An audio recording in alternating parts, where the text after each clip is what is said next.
Hey, what's going on, guys? It's Mark with Limo Marketer. I'm here with Ron Gill from Sedanz with a Z on the end, based out of New York City. Thanks so much for doing this with me today, Ron. Oh, thank you. Thank you for having me. I appreciate it. Yeah. So I put out a Facebook post really asking any operator that would be interested in being interviewed.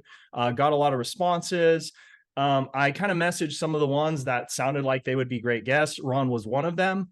And so he's actually not a client, but on this channel, I really just want to hear from operators kind of what's working for them, because it seems like everyone kind of came from a different place. Not everyone came from Uber or Lyft.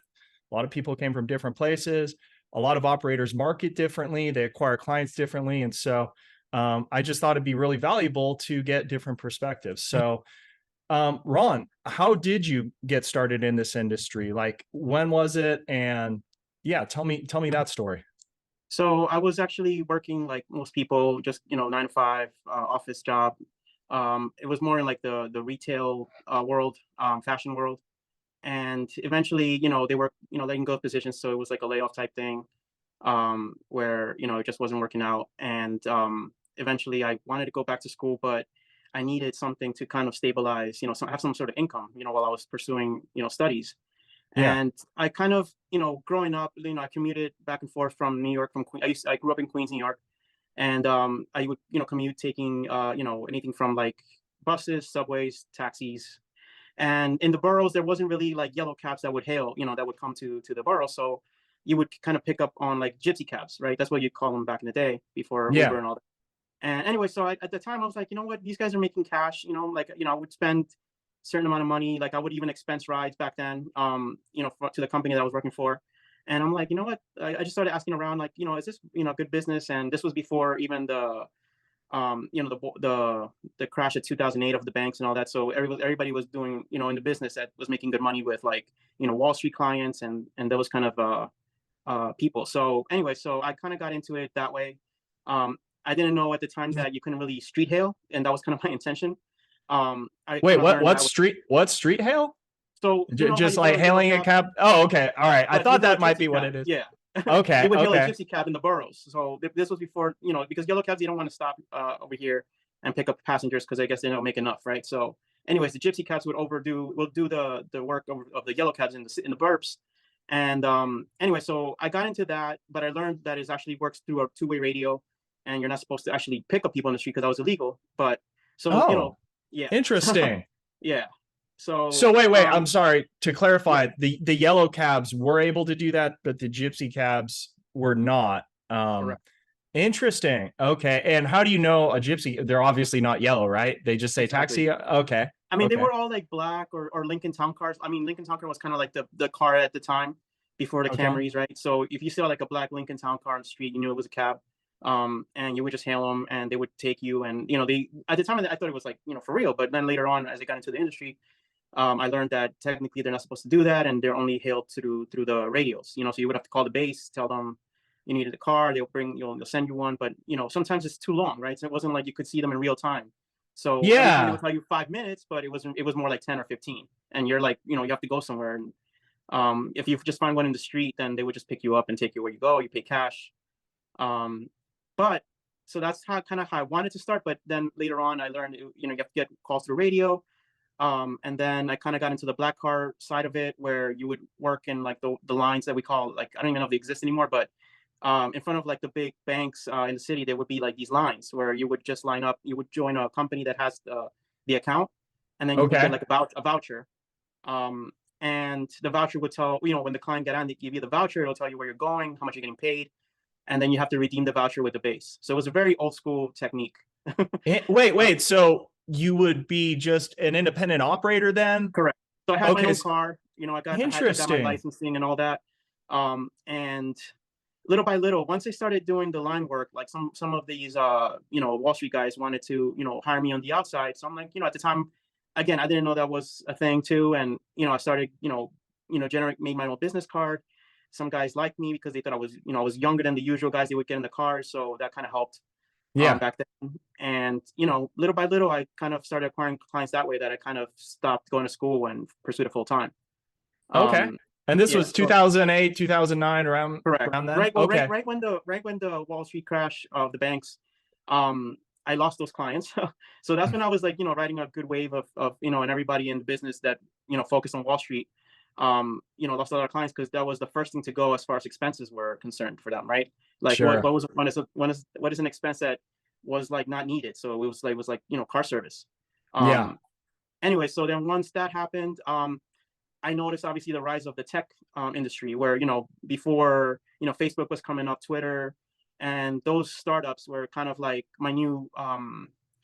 Through one contact that I made, they were like a consulting for these kind of companies, and they would go visit Twitter, they would visit Facebook or whatever, or they had clients that had that they were startups.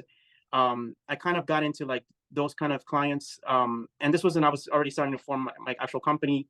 I bought a couple cars, had a couple of employees, and I was a legitimate operator at the time. In How New did you York. get those? How did you get those clients? Was it mainly like word of mouth? Just I actually they posted a Craigslist ad. oh, nice. So this was all like pre what we have now, right? So Yeah, sure. so think of Craigslist is still around, but it's not like a Facebook group, right? So it's very generic. It's very like I need a car, and it Yeah. was a little sketchy back then too, like to go through that. But this one particular ad caught me by surprise because it seemed like it was like an actual like company that posted it. So I took a chance, and they took a chance with me, and I still have them as a client to this day. No Um, way. That's so but cool. the part of it though is that the company doesn't exist anymore, but like the employees and like the founders, they still use me here and there. So that's why I refer to them as like the clients still, like the founders.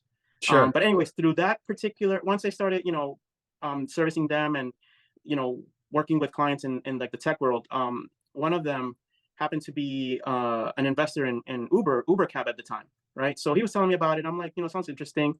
I told him how this business is so antiquated with like tech, like we were using two-way radios at the time, Sure. vouchers, all that kind of stuff. um Anyway, so he kind of was saying that they were looking for a fleet, and this was before anybody even knew who they were, right? So they wanted to offer like a luxury limo experience, but with the ease of hailing a taxi. So we were like the first fleet in New York to be like on their fleet. And back then they actually paid us by the hour.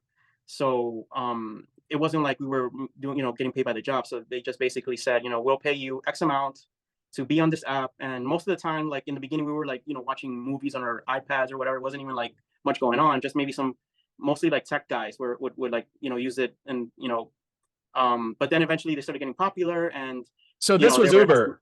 Sorry to interrupt. Yeah. Interesting. So they contacted you and you were their first drivers in New York? Yeah, like the first 100. Wow, that is wild. What year was that? Was that 2011, 2011. Yeah. 2011. Like they launched like in May of 2011 here in New York, but we were working with them since like March because they were doing like some testing and stuff. But once they actually launched, then they asked me if, hey, if I could help them recruit some guys. And I'm like, sure. This was before I knew like Uber, like they had approached larger limo companies and they went on their work with them because they obviously weren't like them. But for me, it was like this is like my first real big client, so I treated them. Sure. Right? So yeah. And since we were providing kind of the luxury experience, it wasn't like we were doing not like the Ubers of today. Sure. It felt different, right? Like a lot of clients would the people that were getting the cars they were very like they knew they were getting into a nice car. It was like an Uber Black or something. Right? It was a very, very high touch Uber Black experience back then. Right. So like, I mean, we wore suits, like what Uber driver like nowadays is in a suit. Right. So, it's very rare you find one, but, sure. Anyway, so once we kept the partnership, we were working with them. We had 100 guys on the road by the hour. It was a big account. And it lasted for a good almost 4 years. So every week we would get, like we need like, 200 hours. It went from like almost to like 1,000 hours a week. Wow. Were you guys using the app for like routing and all that, but they're paying you hourly? Yeah. Huh. That's fascinating. So it was an incredible ride with them. And, I met a lot of guys who even to this day, like, I still know them through there, because I was recruiting like crazy back then.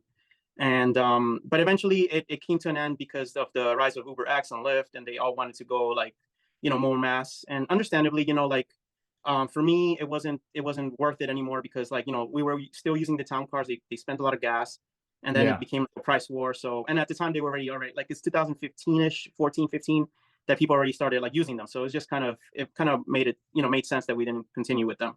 Yeah. Um, and so and obviously like I have all this like equipment and drivers, and little by little I started, I still had my own clients. I still was building that base. Yeah. So I started dedicating my efforts towards them, and then I also got into like the affiliate game where I would, receive work from other larger fleets, for inbound work. Okay. So once that happened, then obviously we never touched Uber again. Um, we kind of were a traditional limousine service, right? But I would say we were still dependent on like the affiliate. And then I would say around How did you get those affiliates? Was it just you went and met them? You like they found you, or how did that happen? so like the larger ones, obviously they have like, on their websites you can sign up, become an Sure. affiliate, go through the screening process. And the smaller ones, like eventually I started attending the limousine industry shows, like at the time they were the LCT show, Chauffeur Yep. Driven wasn't around yet, but it came out like more like, I can't remember the year, but it was more the LCT at the time. Yeah. So, and that's how you really can meet affiliates, like, get to know them, and then they Yes. put a face to the name. So, it enables, like, it gives a little bit of more trust, and it kind of increases your chances of working with them, because now they have a face to the name. It's not just some guy they met online.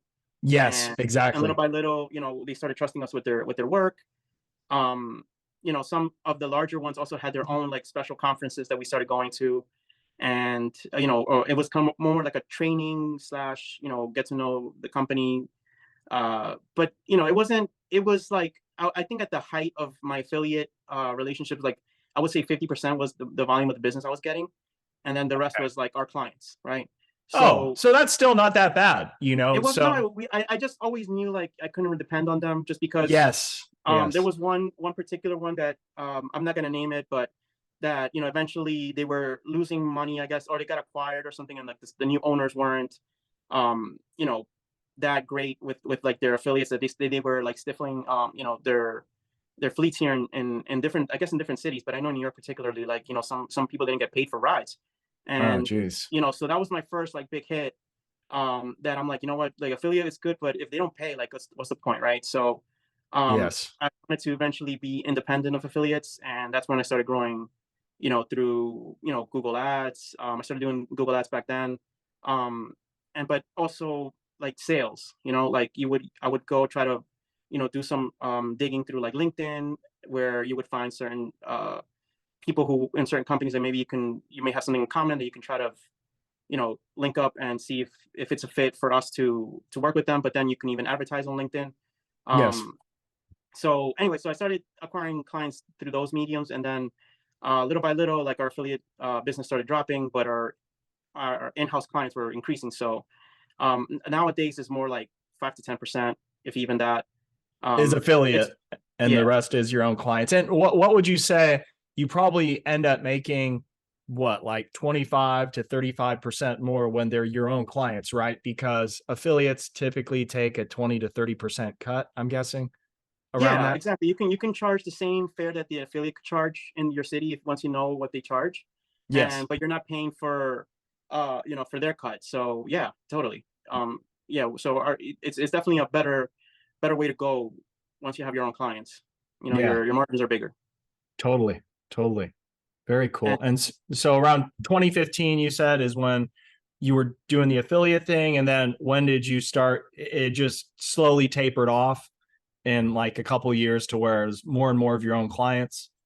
exactly. Yeah. So we spent, like I said, we started spending, investing in Google Ads and um, you know, marketing services. I wish I actually back then we had you as like someone because a lot of the marketing at the time weren't like, how can I say, like specific to the industry, right? Sure. So they were just saying, hey, we can get you ranked up, but they don't know someone like someone that's specific to the industry, where you kind of have to like tell them, but at the same time, like they have so many clients of different industries that they're just like they're not focused on one thing. Yeah. Um, so it's now it's it's good that it's more available like that, but back then, imagine, like it wasn't that like that.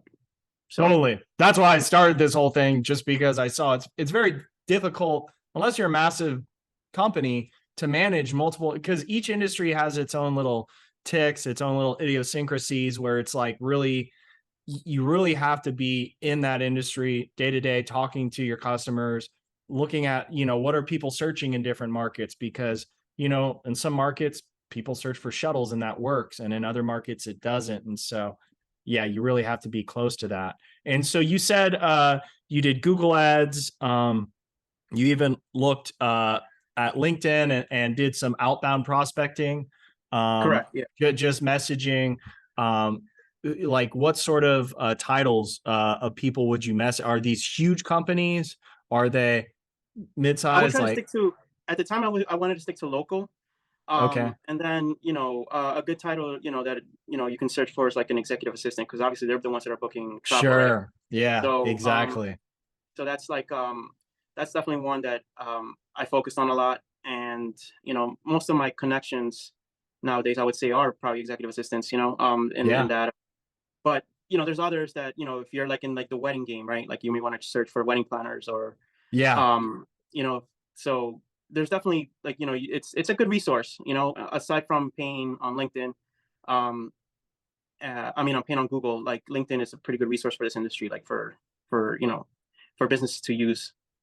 So totally. And with outbound, you can direct who's seeing your message. Whereas, as you know, with Google Ads, the issue is it's not only executive assistants that are going to be contacting you, right? A lot of times it's a general public, and it could just be a one-off ride. And so that is the nice thing when you have an outbound thing set up. So as of today, I know you're still running Google Ads. By the way, it sounds like you have great numbers, which is awesome.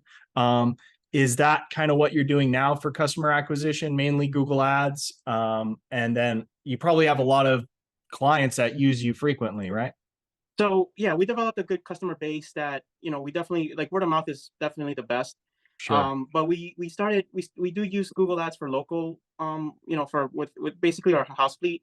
But as we started getting, more of these bigger accounts, they wanted us to see if we can help them in different cities and different markets. So I started, actually before that, I started going to like conferences, right? We're not just Yeah. dedicated to the limo industry, but dedicated to business travelers or um, private aviation. And not to say that they're like a gold mine or anything, but there's definitely some prospects there. You kind of have to sell. Like it's not easy. Yeah. It's one thing to set up a booth and just be there, but you're kind of like one in like there's already like 10 vendors. They're doing the same thing. So Sure. it's kind of getting out of your comfort zone and trying to like find people to meet, schedule coffee. Um, so that's basically where I think we kind of started doing a little bit better. And once they got to know us and we kind of involved them in our process, like then we acquired more clients that way. That we started more on the farm out. So that's like now one of our that's where we're kind of generating our focus to the farm outside. Oh, Where okay. we have a client in New York who's going to LA. We want to offer kind of the same experience, right? So Yeah. they then we ended up going more to limo shows to meet prospective vendors for our clients out The other there. way around, right? Yeah, Because yeah. now So you're it's like you have to do both. established. You have to do Yeah. both. You have to, you're doing sales for, obviously for, clients, but you have to also do sales in a way for like, for people to do the, your affiliate work, right? So, Yeah. um, so it was kind of nice to be on the other side of being like the farm out company instead of the farm in. Yeah. And, there's definitely, opportunity there. But I like to kind of, meet the people that I'm working with, Of course. and even through Zoom calls sometimes, especially if they're like in Asia, right? Like it's hard to do it, if they come to like the US for like one of the conferences. Yeah. But that's basically has been our focus, like in client acquisition, aside from like Google Ads or anything online. It's more the offline. um Yeah. yeah, so that's how we're going at it. Obviously phone calls are important, um but the meeting in person or trying to know who to find to meet, that's like the hard part. But once you do and they get to know you, I think it could be good. Like it's been working for us. Totally. Um, so at these conferences, because this is interesting. I love the idea of going to the industry shows when you're starting out to become an affiliate and get people to farm you rides. Correct. And then once you're established and you have good clients, then you're actually going to find other people like that. So it's funny, it kind of came full circle for you. It does. Yeah. But what you mentioned, the conferences, and I know there's like wedding conferences for like wedding planners. I didn't even realize, I should have assumed, of course, there's private aviation conferences. And so did you land any like clients? Because I would think if you land a contract with a private aviation, because do they handle the transportation? I guess I should ask that. These private It depends. aviation companies, do they handle it, or does the actual the private FBO or whatever it's called, or do they handle it, or it depends? It's a combination. It's a combination. Like some people will get if they book through a broker, like the broker would offer, catering for the flight. They would offer and ground transportation as well. But if someone lands there and they're like, oh, we didn't get a car, can you call us a car? They would call like their local, people or someone who may be on their list to, call and ask. So you want to do both. You want to. Yeah. Okay. Yeah, exactly. So you can, so that's the thing about those conferences. Like you meet kind of like everybody, like the players, right? So same thing goes for like the wedding conferences, right? Like you would meet like the wedding planners, you would meet the brides. And but the wedding planners offer car service, they offer DJs, photographers, photographers. So it's kind of like the same thing, it's just different roles, right? Sure. So that's kind of like the FBO versus the broker who books on the car service side.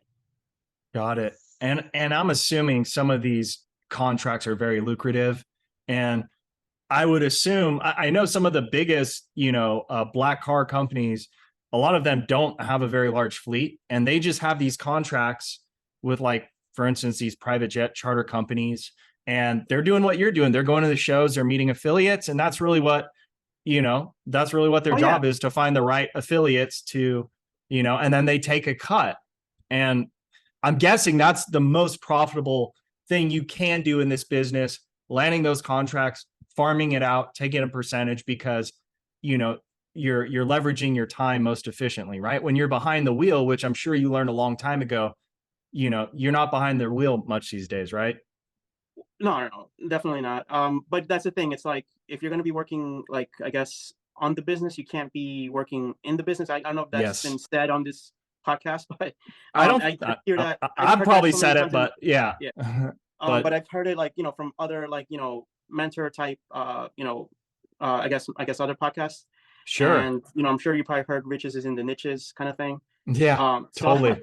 So this is like an industry where those two are very, like, you have to, like, go by them, because if you want to, if you're going to be I guess like a low ball, or I don't even want to call it low ball, just like on the lower end of the spectrum as far as like pricing goes, then you're competing with the likes of Uber and taxis. But if you go on the higher end, then you're competing more with, like, the larger fleets that have had these kind of accounts, right? Yes. So and then they're imagine, like, some of the larger companies that make those percentages, like, they don't own any cars, right? Yeah.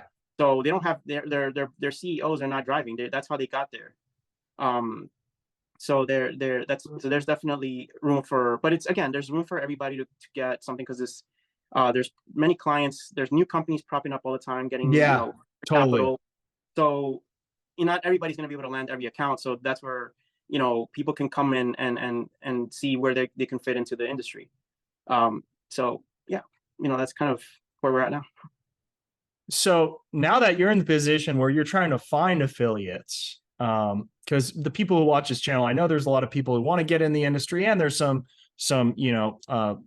bigger companies that watch this, I'm sure. But for those people who are trying to get into the industry, one of the easiest ways to do it, and I don't recommend staying in the affiliate model too long, because you become like, it's like a ball and chain, right? That affiliate goes away, there goes your business. But since you are in the business now of finding these affiliates that you're going to give work to, what are the things you are looking for? How can, anyone watching this video, if they want to start getting these higher paying jobs, right? Let's say they drive for Uber Black. How can they position themselves to be attractive to someone like yourself? What do you recommend? How would they contact you? How do they present themselves? What are you looking for? So, I mean, we work with a lot of not just one car operators, but maybe they own 2, 4, 5. Like I kind of like that small, group, even up to 10. Yeah.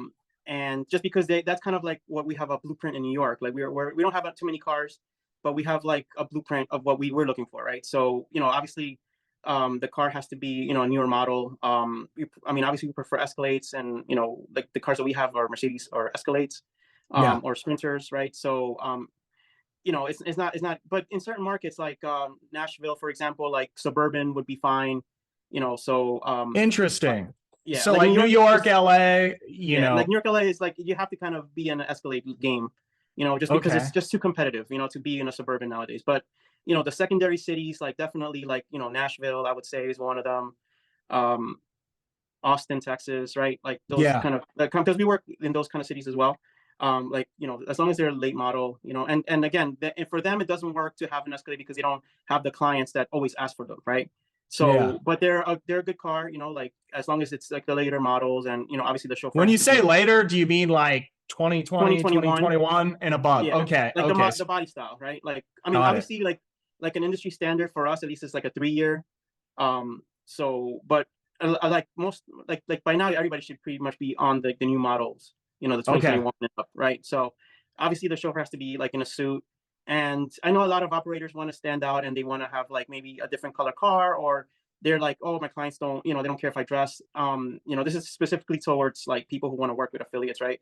Very And important that everyone yeah, watching this understand this. So yeah, he's not saying if you're starting a Google Ads campaign, you're based in Nashville and you're just trying to get customers, the people who are calling you, they won't be as particular about these things. So just want to correct. make that clear. Sorry to Yeah, interrupt. I mean, Go ahead.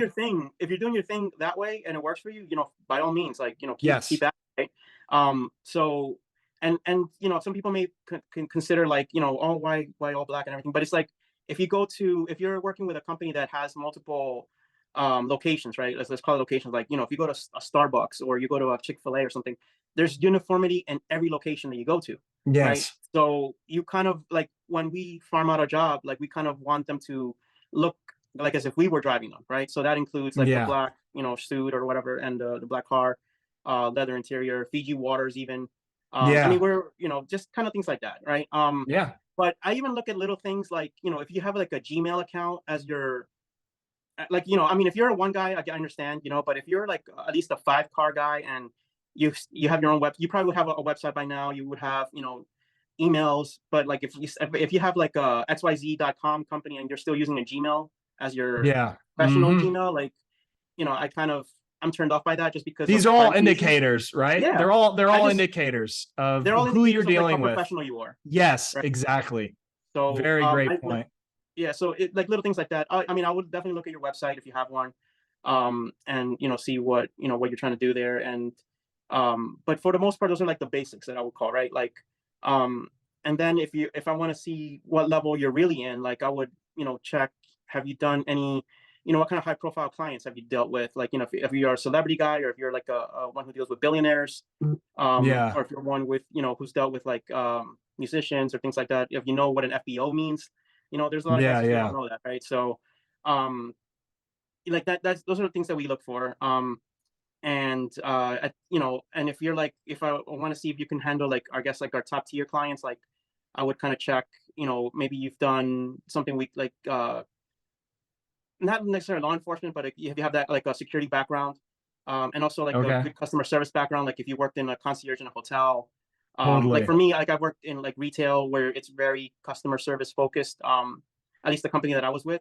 So like I want to know what kind of background you came from, just so that if you had like that kind of background before you got into the industry, that kind of helps.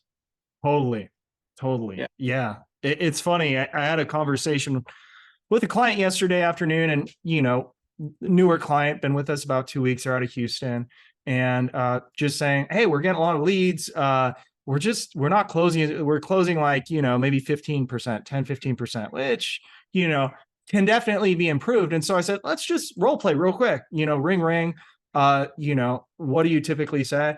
And so she picked up. Hi, this is Lucy. How can I help you? I'm like, okay. And then I, said, okay, flying into Houston, I'm going to be going from George Bush to, Hilton in downtown Houston, looking for a price, $100. That's pretty much, it'll be $100. And so that's just an example of, just she didn't really know what to say, not the right questions to ask. And, I told her, I said, call the Four Seasons, call the Ritz, see how they talk to their customers, because these small things matter, right? You can tell the customer service by the things they say, the questions they ask, their enthusiasm, the tone of voice. Mhm. And I think it's huge that you are in retail, right? Customer service and retail. And Yeah. so that's like such a big thing. And how do you learn that? I mean, I guess, there's probably courses, but it probably does help working in a very high end retail environment or a high end hotel to kind of just see how they treat their customers, right? Like the enthusiasm part, for example, like I started as a greeter at the door, so I was like the first person the clients would see. So, and this was before I even had like, like, I was like 18. I was very young when I That's got into this industry. perfect. That's a Yeah, perfect gig, right? yeah, yeah, like right out of high school. And so anyway, so they were always emphasizing like you kind of have to like, be peppy and that kind of thing. Like, so you have a good tone of voice, and you have to say hello to every client. And when you're on the phone, like that's kind of like, even you're not going to see the client, so that's one thing that you don't have to worry about, right? Like imagine you're like, you have like 100 shoppers come in, and you have to always have like a smile and everything. But um over the phone you can, still have that enthusiasm, And but that you don't have to smile, worry right? about, yeah, like When when you're you like, smiling and talking, yeah, your tone's different, right? exactly, yeah, you definitely Yeah. want to have that. Like even if like, I know like for example the leads, like um if you prefer like a different I don't know, like employee to, if you have an employee who handles your phones, like make sure that they're really enthusiastic over the phone. Um, like that has helped a bit, because we get some people saying, "Oh my God, the last guy was so rude," over the Yeah. phone. I mean, he was a little cheaper than you, but I just feel like more comfortable with you, and that's, Totally. to me, it's like the level of trust that usually wins us. I mean, we're still not doing like, high conversions either, because like the price is gonna be like a certain thing, or some people are just not aware that they're calling a luxury service, right? Yeah, totally. So with Google Ads, it's like a lot of testing, we had to do, and we get, we got rejected a lot, like, so it's not like a, I would say like don't use that as an indicator for, the level of success, because like if you just get like that one whale, who can, That's it. the That's whale, it. that's what you're really fishing for, right? Like you may get That's totally it. a few little trout here and there, but like, like you want the big whale, like, and even if they just need to trust you, like once they trust you with like the first transfer, then we're like, okay, then I feel comfortable with this client and the drivers that did the service. They follow up with me after, and they build me right away. I'm not sure how people, if people think that is important, but for like people who are doing like expense reports, right? Like they want to Yes. get that bill like, ASAP. Yeah. So I mean, I've had like, that's one thing about about affiliates. So when we farm out work and we don't get the bill like right away, it's like, it's a pet peeve of mine. Just because we have to, on the other end, bill our client like they want it like in 24 hours. That's good So to know. Very yeah, important to know. So send your bill right away. Do not lag on that. yeah. And a lot of these corporate clients, I mean, how does it typically work? I know like Net 30 is popular, or do a lot of them just pay right away? You have their car on file and Yeah, it's a combination of both. So we tend to do a lot of the credit cards, but we started doing like the Net 30s just because they were a little bit bigger, and on their end for them to reconcile it, it's like it's a full-time job. Like that's why they have accounts payable account departments, right? yeah, So they just need more time to get to your payment sort of thing. But yeah, most business travelers will use credit cards, and that's like, that's important, like to, like once you also have, you Google Ads and you have like your, I guess, your merchant account, like try to fish for like the lowest rate that you can get on that. Like, totally. I know a lot of smaller people may use like smaller operators will use Square and what, Stripe, right? Like they're, Stripe's yeah, expensive, man. I actually use it, and it's yeah, uh it's so convenient because it's got the API and it connects to everything. But I should probably shop it just because the percentage I'm paying is it's pretty high, yeah, yeah, yeah. especially when you're That's doing how you can save volume. some money that way, like I mean, obviously, like when I look at my books and my cars, I want to always see where I can save money. Totally. So yeah, so that's one way. Yeah. Wow. So when we were chatting over Facebook, I know you mentioned, so at one point you kind of had a larger fleet. Now you've kind of condensed that and you're farming out more. Um, how do you find the right balance? Is it just trial and error, or why have you gone with smaller fleet but still have a fleet and not just all farm out? Can you talk a little bit So about that? it's yeah, so it's a combination of things in New York, for example. I'm not sure how familiar you are with this market, but they actually have a pause on the licenses. So, for example, before you were able to just go to the we call it the TLC here. Yeah. Say I want to register this vehicle to be, for hire, and they'll issue you the permit, and you go to the motor vehicles and get your plates, and that's it. You're on the road, right? You pay your insurance, and that's it. But now, like because of the congestion, the rise of Uber, I guess, they capped it at like about 100,000 plates. That's like it's like a number, but it's not exact number. Okay. So it in a way I'm like, okay, so I can't really buy more cars if I wanted to. Even there's ways to get around Oh, it. You can acquire like you can buy some like plates from like if they was registered to a company. There was like a lottery not too long ago, but it was only for electric cars.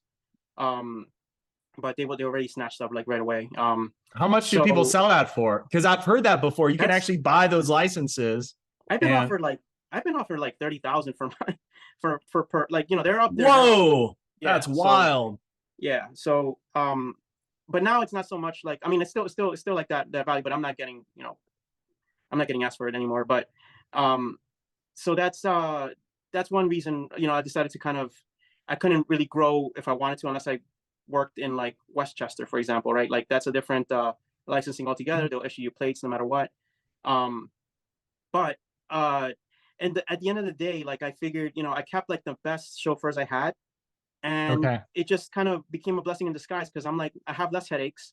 Yeah, Everybody's totally. remote, like my operations was before in a big warehouse. We would have the cars, mechanic, um everything, like in-house, dispatchers would come in, and it was just a lot of overhead, like it just became to like where, and you have to train people, the turnover, people would Yeah. come in and out, right? So I'm like, this is getting to be too much of a problem with like, I have to, do HR, as a business, you wear a lot of hats, right? So like I have to worry about hiring, making sure these guys are trained, the vehicles are up to shape, and then I still have to acquire clients. I have to, like it was like it was a lot. So most of the people that I worked with, like even through the Uber days, like they've maintained like a very professional standard because I know them for years. Yeah. So a lot of them then they started referring me to, hey, my friend is also, he has an Escalade, he wears a suit, he's very professional. So little by little they just started like owner operators started coming to me, right? So I'm like, it's easier to hire an independent contractor versus looking through Indeed and hiring, and even if they even show up for the interview, right? So Totally. I was able to still keep the same caliber of like, customer service for the clients, and through the aisles that I'm like, what, as long as my in-house chauffeurs have like plenty, and then Yes. the rest we farm out in New York, like, to our independent contractors. Yeah. I don't need to buy more cars. I don't need to like, get licenses, and they know what they're doing. Like we basically, like I sometimes don't even talk to them, like we just assign them, they know what to do. The car is there for them. Some of them actually take the cars home already. Like we just have that level of trust already built. And we obviously have GPS trackers, so we know when they're going anywhere. Um, Yeah.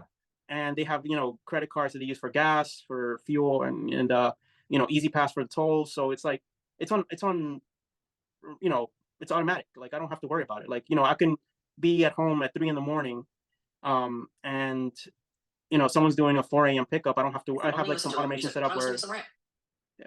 I Yeah. have some automation set up where they get like a message to be on the way. The client gets alerted, they're on the way. So and then a dispatch team that's also remote that works in the states or outside of the states, who can field those 3 a.m. dispatch jobs and things like that. So it's like I guess it's like the remote version of, or work from home version of, for limousines industry, right?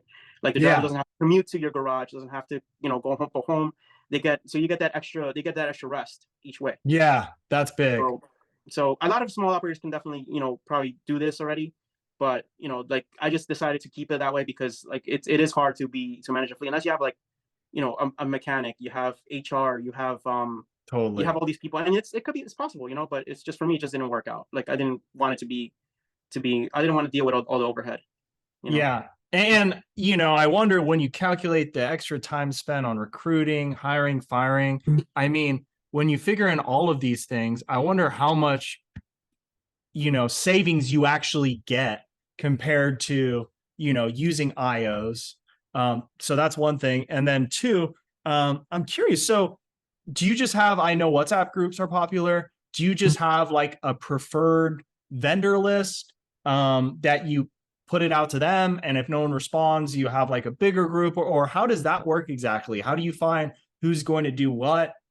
So, Um, I mean, like I said, I had a lot of people come to me already, but so we first started doing WhatsApp, but it's like, uh, I kind of, we have our own like text messaging where we just send outbound and then they respond inbound, but they don't see who responds, okay, just that's because probably sometimes, better, actually. yeah, yeah, Yeah. yeah. Okay. So, and we're trying to, eventually have a system that does, like, it kind of it's more a little bit even more automatic, that where it'll, like, once our in-house fleet can't cover it, it'll start going like through our preferred list, but automatic, like a dispatch system that does that. What are you Um, using for that? I'm well, we have curious. Limo Anywhere, right? So Limo Anywhere doesn't really provide Oh, that got yet. it. But I heard of other ones that do. So that's kind of something we're looking into. Um, but that's kind of like how we operate. And then once our IO list is depleted and we don't have anybody, then we go to limousine services, like, actual affiliates, like with, like, they have their own fleets, like, Yeah. and we call them, and then they obviously, we farm it out that way. So that's pretty much, like, so there's always going to be coverage. We kind of have to work with each other, no, because no company is ever going to own thousands of cars, like, so, like, this Totally. whole industry is primarily like, mom and pops, right? Yeah. So, but, we're able to leverage our connections and act like we're a big company because we have pretty much connections, everywhere now. Yeah. So, we work with, like I said, from one car operators to, like, with the bigger fleets. And then once we, because obviously, like, our margins decrease when we deal with them, because they obviously have they actually set the price, where we negotiate with the IOs the price prior to that, or they send us their price, but it's typically, their overhead is typically lower, right? So, Yeah. that's basically the goal with that. But, like, we go through our IO list, and then we go through the affiliate list. And you said, so with some, do you have set pricing, or is it each job you're like, this is what we can pay out? Um, is it like, this is what we're charging the client? Here's a percentage of that. Or is it just like, here's the job, here's what we can pay? Or is it like a predetermined rate based on like mileage or whatever? It varies, right? Like, I mean, with IOs, we already kind of negotiated a price that they're comfortable with, that we're comfortable with. Yeah. And with the affiliates, again, they also, they use, it's kind of customary to offer like an affiliate discount. Yeah. Not all everybody does, but, we kind of work with it, and obviously we have to fulfill the ride. As long as they provide, the service that we're looking for, it doesn't really matter. And then on the billing, we try to, obviously the margins are going to either fluctuate or decrease depending on who we're dealing with. But at the end of the day, like, we're obviously trying to make money, but, we're not really spending, like, for, if an affiliate's doing a trip, we're not putting our equipment in, we're not putting our chauffeur in. So we understand that, their take is going to be a little higher because they have more overhead, right? But Sure. there's Yeah. always Totally. there's always something. You're always going to make something. Um, Yeah. because you kind of have to get when you do a farm out, when you're in that farm out business, you have to account for all those variables, right? So, Totally. sometimes I don't even, like, if a client or a prospective client is not willing to pay it, then, that's fine. Like, we won't worry about it. But, obviously each trip is going to have a different margin to, Yeah. once it's. Yeah.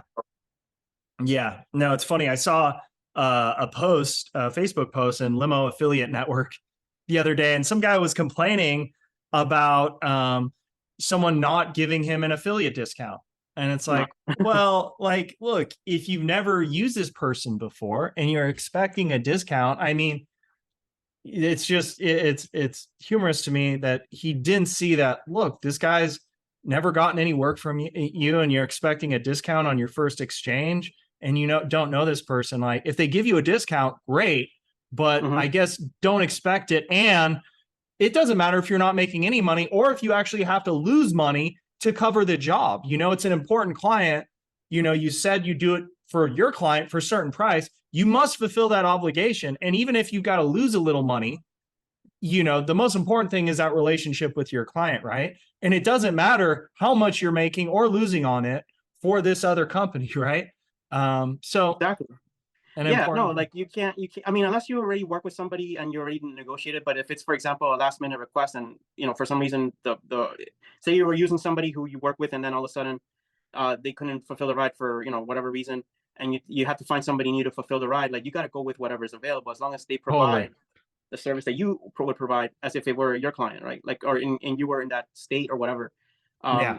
And you can't like assume that just because you're charging a certain price that their expenses are going to be the same as yours. Like, they probably pay their chauffeurs, a higher hourly rate than you. So, Yeah. or the state that even demands it. Like California is like a higher, like say you're farming out from like middle America to like, California, right? Like they have different, pricing for show, they'd have to pay their Oh, I'm chauffeurs, sure. or their Yeah. gas even, right? Like the gas is higher there versus somewhere in the middle of America, so it's a lot of variables. You can't really assume that you're going to get a discount on every ride. It's the Totally. same way like your clients are, you're not going to give your client every discount on every ride unless they're Yeah. like, maybe like a corporate account, right? Like where you could give them something, but that you have to, yeah, that's the farm. You can't really dictate the prices unless you negotiate.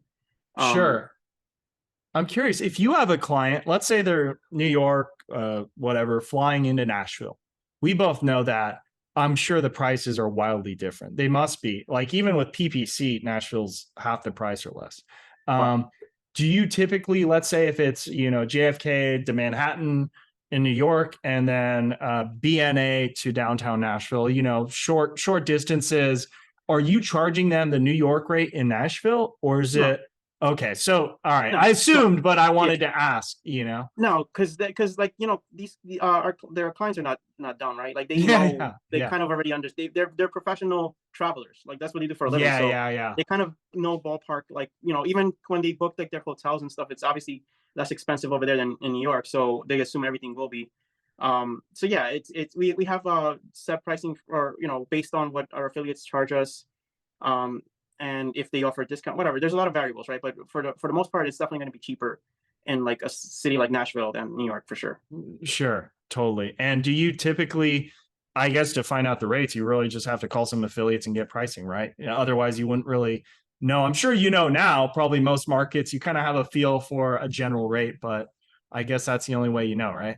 Yeah, like calling around, obviously, like some of the Facebook groups, like, once you, if you're, I try not to post there, like, if I need somebody, unless I haven't worked there before, or for some reason I haven't met somebody at one of the limo shows.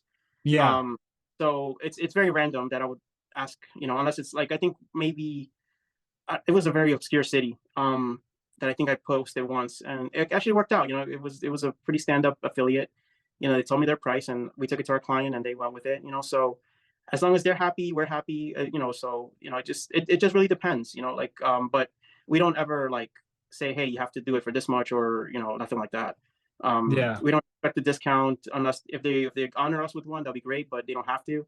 Um, and but we do, but it's like a courtesy, right? So yeah, we've gotten like 10%, 15%. I think the highest was 20%.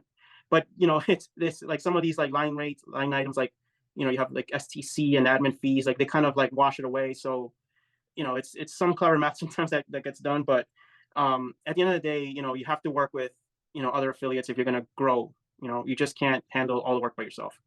totally. Awesome.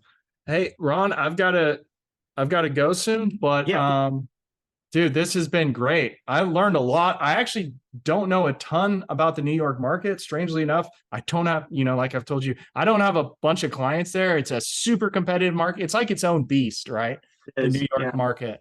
And so thanks so much for doing this. I'm sure everyone watching this has learned a lot. So, I hope so. um, Like, yeah, certainly. But yeah, this industry, it's very competitive, but at the same time, a lot of people know each other or should get to know each other.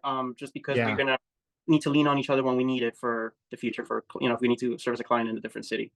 totally, totally. And that's kind of cool. I think it's unique like that as an industry because sure, there's fierce competition, but also you have to work together many times for the bigger jobs or bigger Oh yeah, clients. that too. Yeah, the group transportations when you're handling like 20 cars and things like that for an event. Of Yeah, course, yeah. yeah, totally. Well, thanks again, Ron. And yeah, I'll see you around. I appreciate it. Thank you.